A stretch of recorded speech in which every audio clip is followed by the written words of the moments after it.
Kata khulafa merupakan jamak dari kata khalifah yang berarti pengganti. Sedangkan ar-rasyidin artinya mendapat petunjuk. Para khulafaur rasyidin merupakan sahabat Nabi Muhammad SAW, yaitu Abu Bakar As-Siddiq, Umar bin Khattab, Utsman bin Affan, dan Ali bin Abi Thalib. Abu Bakar As-Siddiq lahir pada tahun 568 Masehi. Beliau merupakan khalifah pertama dari Khulafaur Rasyidin. Khalifah Abu Bakar As-Siddiq adalah khalifah yang sangat berjasa di awal masa Khulafaur Rasyidin, meski banyak cobaan dan hambatan yang datang. Masa Abu Bakar dimulai dengan munculnya permasalahan tentang siapa pemimpin yang akan memimpin umat Islam pasca wafatnya Rasulullah SAW. Hingga bermunculan orang yang mengaku sebagai nabi setelah Nabi Muhammad SAW. Berkat ketegasan Khalifah Abu Bakar, permasalahan yang muncul bisa ditangani dan distabilkan kembali. Abu Bakar menjadi khalifah hanya sekitar 2 tahun. Beliau meninggal dunia pada tahun 634 Masehi. Kemajuan yang telah dicapai pada masa pemerintahan Abu Bakar selama kurang lebih 2 tahun antara lain: 1. Perbaikan sosial yang dilakukan Abu Bakar ialah usaha untuk menciptakan stabilitas wilayah Islam dengan berhasilnya mengamankan tanah Arab dari para penyeleweng atau orang-orang murtad dan nabi-nabi palsu. 2. Abu Bakar melakukan perluasan wilayah keluar Jazirah Arab. Daerah yang dituju adalah Irak dan Suriah yang berbatasan langsung dengan wilayah kekuasaan Islam. 3. Abu Bakar membentuk lembaga Baitul Mal, semacam kas negara atau lembaga keuangan. Pengelolaannya yang diserahkan kepada Abu Ubaidah, sahabat Nabi SAW, yang digelari Amin al-Ummah atau kepercayaan umat.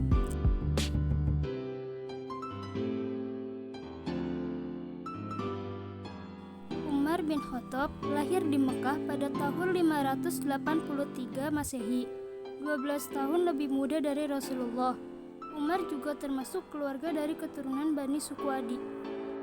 Peranan Umar dalam sejarah Islam masa permulaan merupakan yang paling menonjol karena perluasan wilayahnya di samping kebijakan-kebijakan politiknya yang lain. Adanya penaklukan besar-besaran pada masa pemerintahan Umar merupakan fakta yang diakui kebenarannya oleh sejarawan. Masa kekhalifahan Umar bin Khattab itu 10 tahun 6 bulan, yaitu dari tahun 13 Hijriah atau 634 Masehi sampai dengan tahun 23 Hijriah atau 644 Masehi, dan wafat karena dibunuh di usia 63 tahun. Pada masa pemerintahannya itu, Imperium Roma Timur kehilangan bagian terbesar dari wilayah kekuasaannya pada pesisir barat Asia dan pesisir utara Afrika. Pada masa pemerintahannya, kekuasaan Islam mengambil alih kekuasaan di dalam seluruh wilayah Imperium Parsi sampai perbatasan Asia Tengah. Selama pemerintahan Umar, kekuasaan Islam tumbuh dengan sangat pesat. Islam mengambil alih Mesopotamia dan sebagian Persia dari tangan dinasti Sasanid dari Persia, serta mengambil alih Mesir, Palestina, Syria, Afrika Utara, dan Armenia dari Kekaisaran Romawi. Umar melakukan banyak reformasi secara administratif dan mengontrol dari dekat kebijakan publik, termasuk membangun sistem administratif untuk daerah yang baru ditaklukkan. Tahun 638, ia memerintahkan untuk memperluas dan merenovasi Masjidil Haram di Mekah dan Masjid Nabawi di Madinah. Umar dikenal dari gaya hidupnya yang sederhana. Alih-alih mengadopsi gaya hidup dan penampilan para penguasa di zaman itu, ia tetap hidup sangat sederhana. Pada sekitar tahun ke-17 Hijriah, tahun keempat kekhalifahannya, Umar mengeluarkan keputusan bahwa penanggalan Islam hendaknya mulai dihitung saat peristiwa hijrah. Secara garis besar seperti berikut ini. 1. Peletak dasar-dasar administrasi negara atau pemerintahan Islam. 2. Industri dan pertanian mengalami kemajuan yang sangat pesat. 3. Kemajuan dalam bidang keilmuan umat Islam. 4. Ekspansi keluar daerah Islam besar-besaran. 5. Mengadakan Baitul Mal. Kemudian, setelah Khalifah Umar wafat, Islam dipimpin oleh Khalifah Utsman dengan pemilihan yang dilakukan oleh Dewan Syuro yang dibentuk oleh Khalifah Umar.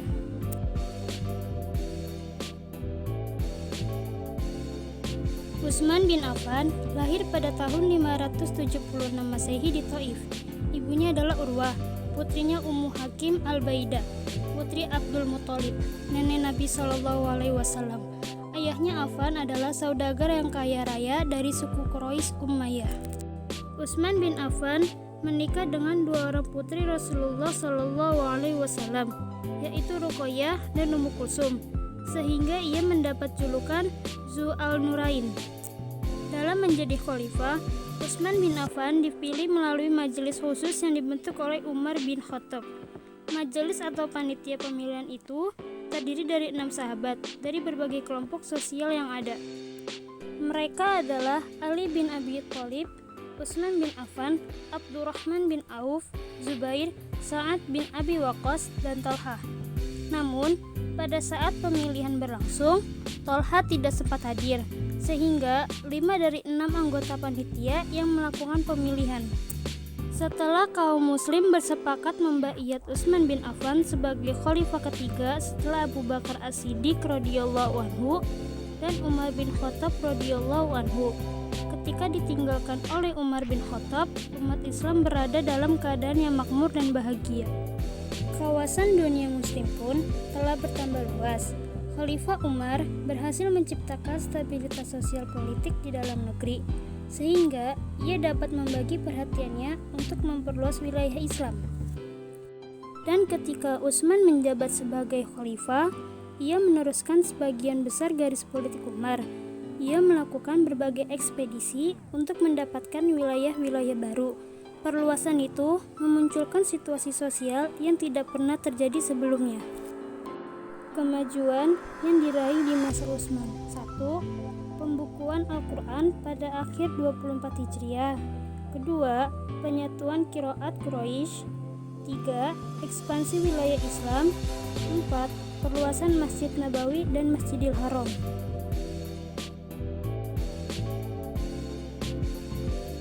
Khalifah keempat adalah Ali bin Abi Thalib.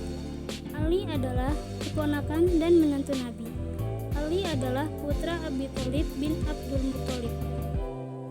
Ali adalah seseorang yang memiliki kelebihan. Selain itu, ia adalah pemegang kekuasaan, perumus kebijakan dengan wawasan yang jauh ke depan. Ia adalah pahlawan yang gagah berani, penasehat yang bijaksana, penasihat hukum yang ulung dan pemegang teguh tradisi, seorang sahabat sejati, dan seorang lawan yang dermawan. Ia telah bekerja keras sampai akhir hayatnya dan merupakan orang yang kedua yang berpengaruh setelah Nabi Muhammad. Setelah Utsman wafat, masyarakat beramai-ramai membaiat Ali bin Abi Thalib sebagai khalifah. Ali memerintah hanya sekitar 6 tahun. Selama masa pemerintahannya, ia menghadapi berbagai pergolakan.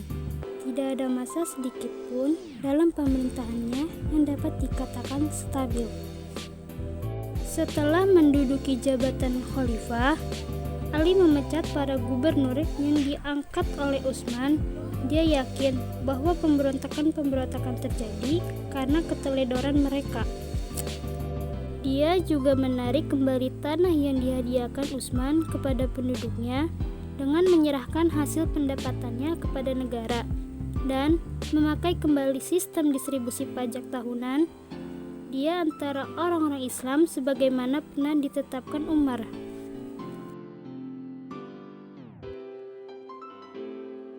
Di kalangan kaum muslim di beberapa daerah, terutama di Basrah, Mesir, dan Kufah, pada masa akhir kepemimpinan Khalifah Utsman bin Affan terjadi fitnah besar-besaran. Fitnah tersebut sengaja disebarkan oleh kaum munafik yang dipimpin oleh Abdullah bin Sabah. Fitnah tersebut berhasil menghasut beberapa pihak untuk memberontak dan menuntut mundurnya Khalifah Utsman bin Affan. Suatu ketika, para pemberontak berhasil menyerbu rumah Khalifah Utsman bin Affan dan membunuhnya. Saat kejadian tersebut, Khalifah Utsman bin Affan sedang menjalani puasa sunnah dan membaca Al-Quran. Muslimin dalam kesedihan yang sangat mendalam. dan dalam kebingungan setelah kematian Utsman. Selama 5 hari berikutnya, mereka tanpa memimpin. Sejarah sedang kosong buat Madinah. Selain pemberontakan yang selama itu pula membuat kekacauan dan menanamkan ketakutan di hati orang. Kaum pemberontak mengadakan pendekatan kepada Ali bin Abi Thalib dengan maksud mendukungnya sebagai khalifah, dipelopori oleh Al-Ghafiqi dari pemberontakan Mesir sebagai kelompok besar. Tetapi Ali menolak. Setelah kematian Khalifah Utsman, tak ada lagi orang yang pantas menjadi khalifah daripada Ali bin Abi Thalib. Dalam kenyataannya, Ali memang merupakan tokoh yang paling populer saat itu.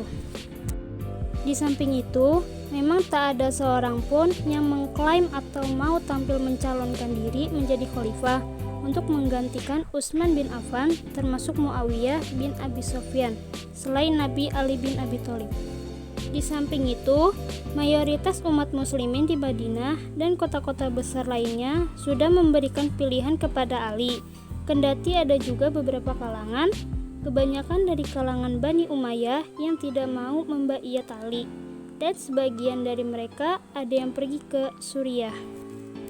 Sepeninggal Utsman bin Affan dalam kondisi kacau, kaum muslimin meminta Ali bin Abi Thalib untuk menjadi khalifah.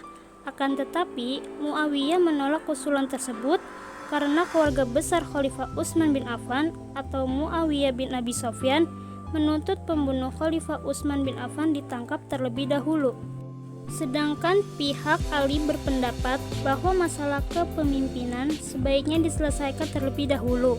Setelah itu, barulah pembunuh Khalifah Utsman bin Affan dicari bersama-sama.